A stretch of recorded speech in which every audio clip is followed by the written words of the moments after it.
काही काही गावामध्ये आपण ते सलग 3 वर्ष करतो. त्या गावाची रचना, त्या गावातलं सहकार्य हे पाहून आपण त्या गावाला, कारण काही गावांना एकच वर्षाचं आपण देतो. परंतु मी मला वाटतं मागच्या वर्षी सांगितलं होतं की पिंपरखेडला आपण 3 वर्ष हे शिबिर घेऊ. आज हे 2रं वर्ष आहे या वर्षीचं. मागच्या वर्षी उल्लेख केला की अत्यंत दुर्दैवी घटना आपल्या गावामध्ये अगदी शिबिराच्या आदल्या दिवशी घडली होती.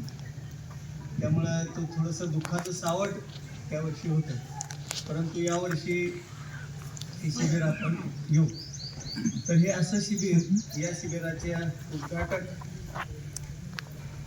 आपल्या पोलीस स्टेशनच्या API श्रीमती वर्षा शिंदे, आपल्या गावचे उपसरपंच अशोकराव निपटे, उपसरपंच नाहीत तर ते पत्रकार आहेत.